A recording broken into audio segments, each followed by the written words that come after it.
April concludes, car makers have started revealing their vehicle sales details for the overall sales, manufacturing and growth compared to April of 2023. Leading car makers including Maruti, Suzuki, Hyundai, Tata Motors, Kia, MG and more have shared their data. It's been a decent start to the financial year. Krishna, run us through the numbers. All right, let's do that. But before I do that, let's give the basic headline over here. Car sales continuing to do well. It's only a question of how well it's done, and of course, the focus on what kind of cars are doing well. So on that note, let's begin by taking a look at the numbers over here. If I can ask for all the numbers, beginning with one of the biggest car makers in the country, Tata Motors. Double-digit growth over here, 11.5% from, we're talking about year-on-year growth over here as for the sales for the month of April 2024 as compared to the sales for the month of April 2023. April 2023, Tata Motors shipping out about 69,600 vehicles, whereas April 2024, 77,500. So a good jump over there. A double-digit growth is always a good sign about the consumption story in India that we were just talking about as well. MG Motors, not the biggest of car makers in the country. The numbers tell you the story over here. April 2023, just around 4,500 cars, and April 2024 is a decline by less than 1.5% to 4,400 cars over here. Bear in mind, MG as a company has been going through a lot in terms of things that are changing over there. So we have to take that number with a pinch of salt. We'll have to see what happens. They have a huge lineup of cars going forward so we'll know how those numbers turn if they do at all. Toyota over there, 15,500 cars in April 2023 and 20,500 cars in April 2024. Just bear in mind that this number is also, we need to take it with a pinch of salt because April 2023 they had a factory shutdown. Those numbers were not the usual numbers. So that's the reason why they had a lesser sales numbers in 15,500. Clearly they've caught up with it. That's the reason why they have a massive 32% growth over here. So 32% growth doesn't mean that Toyota has managed to capture better market share or anything of the sort. They've just done better than what they did in last April, also because of how poorly they did last April because of their shutdown issues.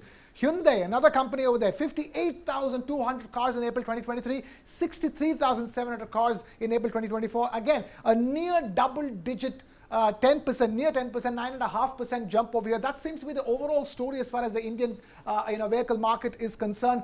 Double-digit growth for the month of April on a year-on-year basis. And of course, India's biggest car maker, Maruti, look at the number of units that they put out over there. 160,529 or 160,500 vehicles in April 2023. That number going up to 168,089 in April 2024, a 4.5% jump. Of course, with that kind of a base number, with that kind of numbers, the fact that Maruti is even able to put up a growth rate consistently on a year-on-year basis is a good story. But I'll tell you this, if you're looking at 168,000 odd cars that came out from Maruti stable, guess where the growth has been? Guess what's been declining first? Compact cars are declining, small cars are declining, your Altos, even your Balenos, all of that are declining. Where there's been a growth from around 35,000 odd units to more than 55,000 odd units is all their utility vehicles, their Brezzas, their Ertigas, their XL6s, all the SUV story continuing unabated. Maruti even putting up this growth number of just about 4.5-5%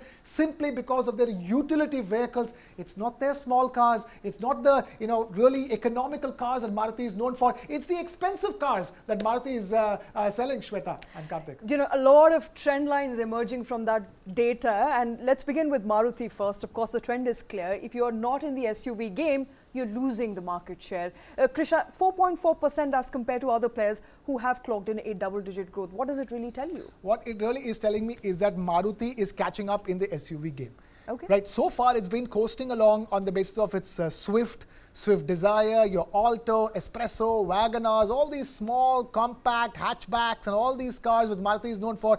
Economical cars with good mileage that people have been loving for so many years. People don't love them anymore. People want expensive cars that guzzle a lot of fuel. Clearly, I mean, that's what's been happening. And imagine, out of that 168,000 odd units, 56,000 units are SUVs. And that tells you as to where, and that is a growth from around 37,000 odd units in April 2023. So there is a growth within Maruti in terms of the number of SUVs that they are selling, and the share of SUVs in the overall pie is also increasing. And if it wasn't for those SUVs, you would have seen a red arrow down over there, Shweta. That would have been the reality. It's actually the SUV stable that is holding up Maruti's growth numbers. And an SUV stable that is also driving numbers for Mahindra and Mahindra. Those numbers are not out just as yet, but is expected to be Maruti a leader, not just in revenue, but also in market share when it comes to SUVs? Yeah, and has been consistently, except that most of its portfolio still boasts of a diesel portfolio and not petrol. And of course, all other forms of fuel are still a little distance away from Mahindra. But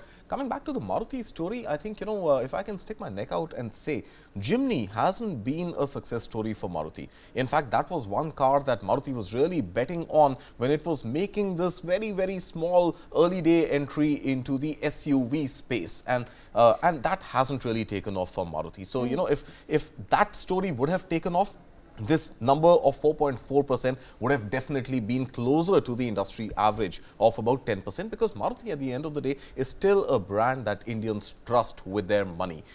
I think on the other side, the fuel guzzling side of SUVs that Krishna was talking about, I think Maruti has been one of those adventurous companies which has taken the first mover advantage when it comes to hybrid.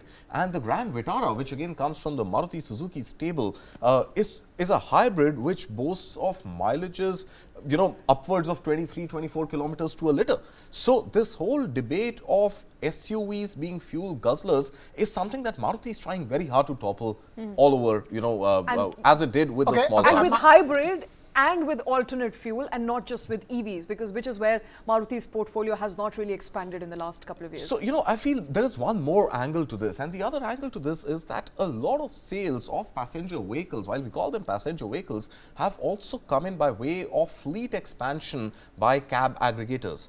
And if cab aggregators today, we know for a fact Ola wants to pivot to electric mobility, and it has already done so in the two-wheeler space. In the four-wheeler space also, it intends to pivot into electric mobility. So the challenge really is that the sedans, the Swift Desires of the world that Maruti continue to boast of as the top selling vehicle is something which may not be as relevant even when it is sold at scale to cab aggregators, which are now looking at a very, very clear business case and a use case to actually move towards electric mobility. And that that delay from Maruti's stable to actually get its fleet electric is something that could actually come to bite it in the short run. All right, we keep talking about electric mobility, but the numbers are telling a different tale when it comes to passenger car sales, EV car sales.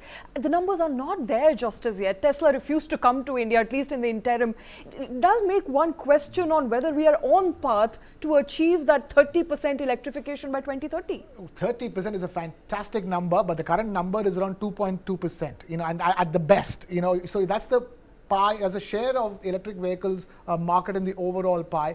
What we are at a stage is a good stage to take a giant leap from here, considering the levels of interest. But what remains is a cost differential of around 25% on average. When you compare to an ICE engine to an electric vehicle, the cost differential is 25% at a time when car prices have gone up all by themselves. So which means that the real difference that somebody pays is around 30 to 40%. So, are Indians willing to shell out 40% extra money for electric vehicle mobility? Not right now. What they are willing to do is not go for these small cars, because at the end of the day, Indians have become extremely aspirational. iPhone sales in India are going through the roof. Once upon a time, they thought the famous joke about iPhones was that so expensive. Why will anybody buy it? Why will anybody in India buy it? Indians are so cost conscious. Clearly not. People are very aspirational. People are buying iPhones by the millions. They're buying iPhones today. They're buying SUVs.